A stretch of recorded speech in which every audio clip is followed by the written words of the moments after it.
আসসালামু আলাইকুম এভরিওয়ান, সবাই কেমন আছেন? আশা করি সবাই ভালো আছেন। আলহামদুলিল্লাহ, আমিও ভালো আছি।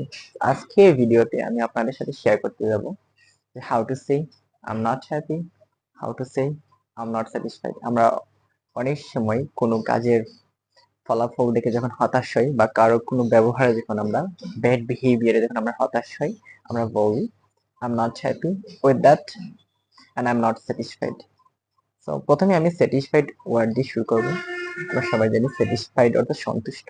তো এটার অ্যান্টোনিম হতে পারে ডিসস্যাটিসফাইড। আমরা বলতে পারি I'm dissatisfied, I'm dis I'm dissatisfied with the behaviour.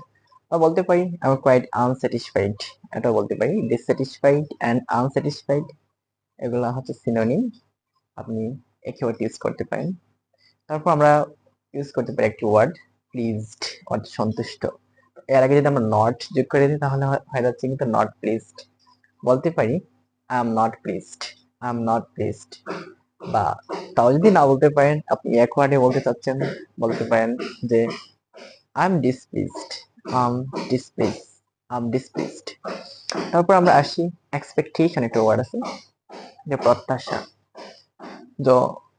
যদি কোনো ব্যবহার দেখেন আপনি যে আপনার প্রত্যাশা মাফিক হয়নি, তখন বলতে পারেন this was quite unexpected, this was quite unexpected. অর্থাৎ এটা ছিল প্রত্যাশার বাইরে, আমি এটা প্রত্যাশা করিনি। বা এটাও বলতে পারেন যে এটা আমার প্রত্যাশা পূরণ করেনি, it doesn't met my expectation, it doesn't fulfil my expectation, fulfil my expectation.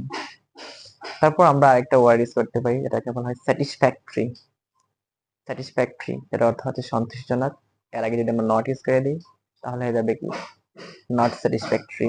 তো বলতে পারি this was quite, this was not satisfactory, অর্থাৎ এটা সন্তুষ্টজনক ছিল না। বা আমরা এটা ইউজ করতে পারি দিস দিস ওয়াজ কোয়াইট ডিসস্যাটিসফ্যাক্টরি, ডিসস্যাটিসফ্যাক্টরি, ডিসস্যাটিসফ্যাক্টরি।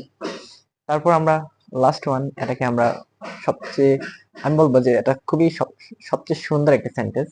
বলতে পারি this could be better, this could be better. এটা এর চেয়ে ভালো হতে পারতো।